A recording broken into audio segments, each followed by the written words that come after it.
क्या कभी एकांत में बैठकर ये विचार मन में आया है कि कहीं हम सभी मतलब एक बंधे बंधाए चक्कर में तो नहीं फंस गए हैं? हाँ, ऐसा लगता है ना, जैसे हम एक ऑटो पायलट मोड पर चल रहे हों। बिल्कुल, जहां दिमाग में एक ही तरह के काम करने की कोडिंग कर दी गई है।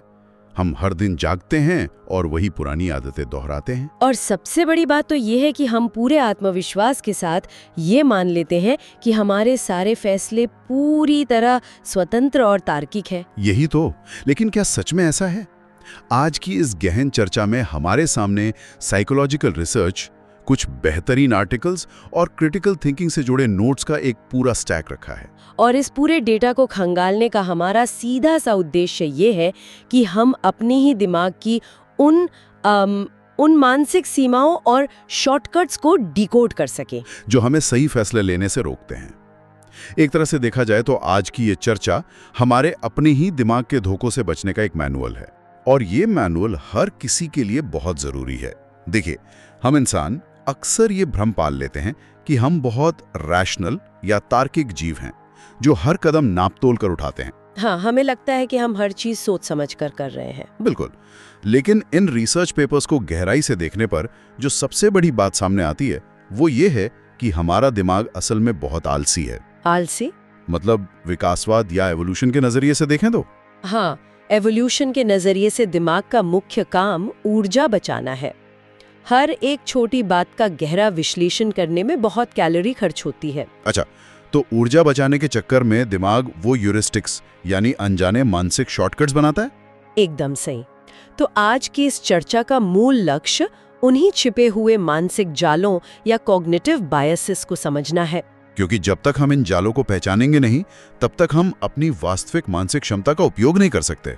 बिल्कुल। और ये जानकारी सिर्फ किताबी या अकादमिक नहीं है, ये रोजमर्रा की जिंदगी से जुड़ी है, चाहे बात सुबह का नाश्ता चुनने की हो या फिर करियर का कोई बड़ा फैसला लेने की। हमारा दिमाग लगातार हमें चकमा दे रहा होता है। तो चलिए इस दिलचस्प विषय की परतें खोलते हैं। हमारे नोट्स में सबसे पहला और सबसे आम मानसिक जाल है भेड़ चाल, या जिसे हर्ड मेंटालिटी कहते हैं। हाँ, ये बहुत ही क्लासिक बायस है। इन आर्टिकल्स में ना एक बहुत ही अद्भुत ऐतिहासिक संदर्भ दिया गया है। मैं पढ़ रही थी कि हम अक्सर बिना सोचे समझे भीड़ के पीछे क्यों भागते हैं। इसका जवाब हमारे पूर्वजों के जीवन में छिपा है। बिल्कुल, जंगलों में जानवरों और खतरों से बचने के लिए उन्होंने हमेशा झुंड की नकल की। हाँ, क्योंकि जो झुंड से अलग हुआ वो किसी न किसी शिकारी का भोजन बन गया। सर्वाइवल का वही पुराना डर आज भी हमारे डीएनए में कहीं ना कहीं बैठा है। यही कारण है कि आज भी जब सड़क पर कोई मामूली सी दुर्घटना होती है तो वहाँ कोई मदद की जरूरत न होने पर भी लोग बिना वजह भीड़ लगा लेते हैं, सिर्फ इसलिए क्योंकि बाकी लोग वहाँ खड़े हैं। ये बहुत ही सटीक उदाहरण है, और अगर हम इसे आज के आधुनिक परिदृश्य से जोड़े हैं तो ये और भी रोचक हो जाता है। इसी भेड़चाल की मानसिकता का सबसे ज्यादा फायदा आज की मार्केटिंग और ट्रेंड्स में उठाया जाता है।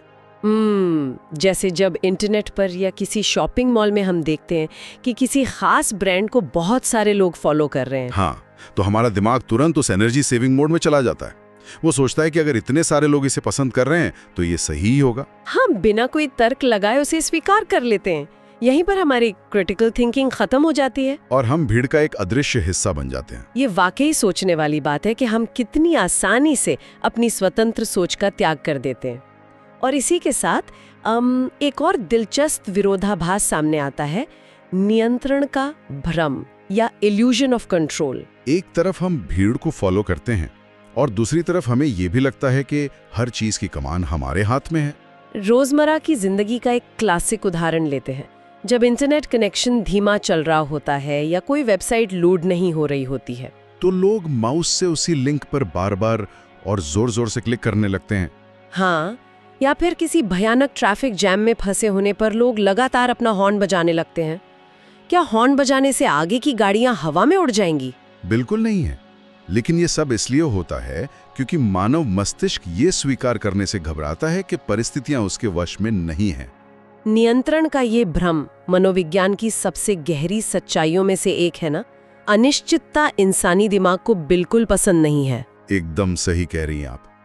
इसी बात को साबित करने के लिए हमारी रिसर्च सामग्री में फिलिप टेटलॉक के एक बहुत ही महत्वपूर्ण अध्ययन का जिक्र है। हाँ, मैंने वो पढ़ा जिसमें 284 मतलब 284 विशेषज्ञों की भविष्यवाणियों का परीक्षण किया गया था। बिल्कुल, ये वो लोग थे जो राजनीति, अर्थव्यवस्था और शेयर बाजार के बड़े जानकार माने जाते थे।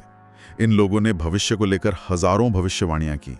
लेकिन जब 10 साल बाद उनके दावों की असलियत जांची गई तो परिणाम चौंकाने वाले थे। निष्कर्ष ये निकला कि इंसान, चाहे वो खुद को कितना भी बड़ा एक्सपर्ट क्यों ना माने, भविष्य का अनुमान लगाने में एक रैंडम एल्गोरिदम या मशीन से बहुत ज्यादा बेहतर नहीं है। इस अध्ययन का सबसे बड़ा टेक अवे यही है कि जो चीजें हमारे नियंत्रण में हैं ही नहीं, उनके बारे में चिंता करना और हर चीज को कंट्रोल करने की कोशिश करना सिर्फ ऊर्जा की बर्बादी है। बिल्कुल। और अब इस इल्यूजन ऑफ कंट्रोल से आगे बढ़ते हैं और उस भ्रम की बात करते हैं जो हमारे अहंकार से जुड़ा है। ओहो, अहंकार। हम खुद को कितना परफेक्ट मानते हैं, इस पर एक बहुत ही मजेदार डेटा इन नोट्स में है। एक सर्वे के अनुसार लगभग 93% ड्राइवर्स को लगता है कि वे औसत से बेहतर गाड़ी चलाते हैं। अब अगर हम साधारण गणित भी लगाएं तो 93% लोग औसत से ऊपर कैसे हो सकते हैं? ये तो सांख्यिकीय रूप से असंभव है। लेकिन ये सिर्फ ड्राइविंग की बात नहीं है। जब भी हम जीवन में सफल होते हैं तो सीना तान कर कहते हैं कि ये हमारी मेहनत और हमारी काबिलियत का नतीजा है। लेकिन जैसे ही कोई असफलता हाथ लगती है, हम तुरंत हालात को, खराब मौसम को या किस्मत को दोष देने लगते हैं। इसे मनोविज्ञान में क्या कहते हैं? सेल्फ सर्विंग बायस। हाँ, इसे सेल्फ सर्विंग बायस कहा जाता है। ये पूरी तरह से हमारे दिमाग का एक डिफेंस मैकेनिज्म है। हमारा ईगो बहुत नाजुक होता है और वो हमेशा खुद को सुरक्षित रखना चाहता है। और इसी ईगो से जुड़ा एक और खतरनाक मानसिक जाल है जिसे कंफर्मेशन बायस या पुष्टिकरण पूर्वाग्रह कहते हैं। हम अक्सर केवल उसी जानकारी को स्वीकार करते हैं जो हमारी पहले से बनी हुई धारणाओं को सही साबित करती है। जो तथ्य हमारी सोच के खिलाफ होते हैं, हमारा दिमाग उन्हें पूरी तरह इग्नोर कर देता है। बिल्कुल जैसे राजनीति की बहस में या किसी डाइट प्लान के मामले में लोग इंटरनेट पर जाकर सिर्फ वही लेख खोजते हैं जो उनकी बात का समर्थन करें। अगर किसी को लगता है कि सुबह उठकर कोई खास जूस पीने से चमत्कार होता है, तो वो तब तक गूगल करेगा जब तक उसे अपनी बात के समर्थन में कोई आर्टिकल ना मिल जाए। और इसका सबसे दिलचस्प उदाहरण कुंडलियों और ज्योतिष में देखने को मिलता है, जिसे बार्नम इफेक्ट भी कहते हैं। कुंडलियों में अक्सर इतनी आम और साधारण बातें लिखी होती हैं, जैसे आप कभी-कभी बहुत मेहनती होते हैं लेकिन कभी-कभी आलस कर जाते हैं। हाँ, ये बात तो दुनिया के हर इंसान पर लागू होती है, लेकिन लोग जब इसे पढ़ते हैं तो उन्हें लगता है कि ये विशेष रूप से उन्हीं के व्यक्तित्व का सटीक विश्लेषण है। बिल्कुल सही कहा। जब हम केवल वही सुनते और पढ़ते हैं जो हमें अच्छा लगता है, तो हम कभी अपनी असली कमियों को नहीं पहचान पाते। इस जाल से बाहर निकलने के लिए हमारे नोट्स में एक बहुत ही व्यावहारिक समाधान सुझाया गया है। वो दोस्त वाला? हाँ, अपनी असलियत जानने के लिए हमें किसी ऐसे निष्पक्ष और बेबाक दोस्त को खाने पर बुलाना चाहिए जो हमारी कमियों को हमारे मुंह पर बोल सके। हमें उससे अपनी कमजोरियों के बारे में सच्ची राय मांगनी चाहिए, क्योंकि केवल खुद की और अपने चापलूसों की तारीफ सुनने से कोई ग्रोथ नहीं होती। सही बात है। ये सलाह सुनने में तो बहुत तार्किक और अच्छी लगती है, लेकिन चलिए थोड़ी असलियत की बात करते हैं। किसी दोस्त को बुलाकर अपनी कमियां सुनना बहुत मुश्किल होता है। हमारा अहंकार तुरंत डिफेंस मोड में आ जाता है और हम उस दोस्त की ही कमियां निकालने लगते हैं। ये इतना आसान नहीं है जितना कागज पर लगता है, लेकिन हाँ, अगर कोई वाकई अपनी सोच के दायरे को बढ़ाना चाहता है तो उसे ये कड़वी दवा पीनी ही पड़ेगी। बिल्कुल। अब यहाँ से एक और मिथक की ओर चलते हैं। हम सिर्फ वही देखना चाहते हैं जो हमें पसंद है, और शायद इसीलिए हम एक ही समय में 10 जगह अपना ध्यान भटकाने की कोशिश करते हैं, जिसे आजकल की दुनिया में बड़ी शान से मल्टीटास्किंग कहा जाता है। ये मल्टीटास्किंग वाला पॉइंट बहुत जरूरी है। इन रिसर्च पेपर्स में हार्वर्ड यूनिवर्सिटी के मनोवैज्ञानिकों क्रिस्टोफर चाबुरिस और डैनियल सिमंस का एक बहुत ही मशहूर प्रयोग है, द इनविजिबल गोरिल्ला। ये प्रयोग इतना दिलचस्प है कि इसे विस्तार से समझना जरूरी है। हाँ, ये प्रयोग सिलेक्टिव अटेंशन या चयनात्मक ध्यान को समझने का सबसे बेहतरीन तरीका है। इस प्रयोग में लोगों को एक छोटा सा वीडियो दिखाया गया। वीडियो में कुछ लोग सफेद टी शर्ट पहने हुए थे और कुछ काले रंग की टी शर्ट में। वे एक दूसरे को बास्केटबॉल पास कर रहे थे। देखने वालों को एक बहुत ही सिंपल सा टास्क दिया गया। उन्हें केवल सफेद टी शर्ट वाले खिलाड़ियों के पास की गिनती करनी थी। और यहीं पर कहानी में ट्विस्ट आता है। लोग सफेद टी शर्ट वालों के पास गिरने में इतने ज्यादा खो गए, वे उस काम में इतने एकाग्र हो गए कि ठीक उसी समय स्क्रीन के बीचों बीच एक इंसान गोरिल्ला का सूट पहनकर आता है। वो गोरिल्ला स्क्रीन के बीच में रुकता है, कैमरे की तरफ देखता है, अपना सीना पीटता है और फिर धीरे से बाहर निकल जाता है। और वो गोरिल्ला पूरे 9 सेकंड तक स्क्रीन पर रहता है। लेकिन जब वीडियो खत्म होने के बाद लोगों से पूछा गया कि क्या उन्होंने गोरिल्ला को देखा, तो लगभग आधे लोगों ने कहा, कौन सा गोरिल्ला? उन्होंने उसे बिल्कुल नहीं देखा। ये वाकई हैरान करने वाला है। ये प्रयोग मानव मस्तिष्क की कार्यप्रणाली के एक बहुत बड़े भ्रम को तोड़ता है। ये साबित करता है कि हम जो देखते हैं जरूरी नहीं कि वो पूरी सच्चाई हो। हमारा पूरा ध्यान एक बार में एक ही चीज पर केंद्रित होता है। जब हम खुद को ये विश्वास दिलाते हैं कि हम मल्टीटास्किंग कर रहे हैं, तो असल में हम मल्टीटास्किंग नहीं कर रहे होते, बल्कि हम अपने ध्यान को एक जगह से दूसरी जगह बहुत तेजी से स्विच कर रहे होते हैं। और इस तेजी से ध्यान भटकाने की प्रक्रिया में हमारी दक्षता और काम की क्वालिटी दोनों बुरी तरह गिर जाती है। जैसे गाड़ी चलाते समय टेक्स्ट मैसेज पढ़ना, हमारा दिमाग उस समय सड़क पर चल रहे गोरिल्ला को पूरी तरह डिलीट कर सकता है। ये एक बहुत ही गंभीर चेतावनी है कि मल्टीटास्किंग असल में एक उत्पादकता का झूठ है। इसी ध्यान और धारणा से जुड़ा एक और कॉन्सेप्ट हमारी स्रोत सामग्री में है, तुलना का प्रभाव या कॉन्ट्रास्ट इफेक्ट। हम चीजों को कभी भी उनके अकेले के मूल्य पर नहीं आंकते, हमेशा किसी और चीज से तुलना करते हैं। इसका एक बहुत ही क्लासिक प्रयोग है पानी की बाल्टियों वाला। कल्पना कीजिए आपके सामने 3 बाल्टियां हैं, एक में बर्फ जैसा ठंडा पानी, दूसरी में उबलता हुआ गर्म पानी और तीसरी में कमरे के तापमान वाला गुनगुना पानी। अगर कोई अपना एक हाथ ठंडे पानी में और दूसरा हाथ गर्म पानी में कुछ देर के लिए डाले और फिर दोनों हाथों को एक साथ गुनगुने पानी में डाल दे, तो क्या होगा? जो हाथ ठंडे पानी में था उसे वही गुनगुना पानी बहुत गर्म लगेगा, और जो हाथ गर्म पानी में था उसे वही पानी बहुत ठंडा लगेगा। पानी एक ही है, लेकिन पिछले अनुभव की तुलना ने दिमाग को धोखा दे दिया। हमारी वो कहावत है ना, अंधों में काना राजा, ये उसी का वैज्ञानिक रूप है। बिल्कुल। और इस कॉन्ट्रास्ट इफेक्ट का सबसे ज्यादा फायदा रिटेल इंडस्ट्री और शोरूम्स में उठाया जाता है। जब कोई स्टोर में जाता है तो चालाक सेल्समैन सबसे पहले उसे सबसे महंगी चीज दिखाता है। मान लीजिए एक बहुत ही महंगा सूट। जब दिमाग उस भारी कीमत को देख लेता है तो उसके बाद दिखाई गई कोई भी चीज, चाहे वो कितनी भी महंगी क्यों ना हो, तुलनात्मक रूप से सस्ती और एक अच्छी डील लगने लगती है। दुकान में जब हम किसी बहुत महंगे सामान के बगल में एक थोड़ा कम महंगा सामान देखते हैं, तो हमारा दिमाग बिना किसी ठोस कारण के ये मान लेता है कि ये एक बेहतरीन विकल्प है। हमें चीजों को उनकी वास्तविक उपयोगिता और अपने बजट के आधार पर मापना सीखना चाहिए, न कि उनके अगल बगल रखी चीजों के कॉन्ट्रास्ट में। ये तो वाकई हमारी रोजमर्रा की शॉपिंग की पोल खोलने वाली बात है। चलिए अब एक और बहुत ही गहरे पूर्वाग्रह की बात करते हैं, जो हमारी धारणाओं से खेलता है, रूप रंग का आकर्षण, जिसे मनोविज्ञान में हेलो इफेक्ट कहा जाता है। ये बहुत ही आम बात है। और जो खलनायक या विलन होता है, उसके चेहरे पर कोई निशान होगा या वो डरावना और बदसूरत क्यों दिखाया जाता है? ऐसा क्यों है कि हम सुंदरता को सीधे तौर पर अच्छाई से जोड़ देते हैं? ये कोई इत्तेफाक नहीं है, ये एवोल्यूशन और मनोविज्ञान का एक बहुत गहरा कॉकटेल है। हेलो इफेक्ट के कारण हमारा दिमाग अनजाने में ही ये मान बैठता है कि जो इंसान देखने में सुंदर है, आकर्षक है, वो इंसान समझदार, दयालु, ईमानदार और अपने काम में माहिर भी होगा। हम बाहरी आवरण की एक सकारात्मक खूबी को उसके पूरे व्यक्तित्व पर लागू कर देते हैं। कॉर्पोरेट दुनिया में, इंटरव्यूज में और यहाँ तक कि राजनीति में भी इसका बहुत बड़ा असर होता है। इसका फायदा वे लोग बहुत अच्छे से उठाते हैं जिन्हें अपना काम निकलवाना होता है।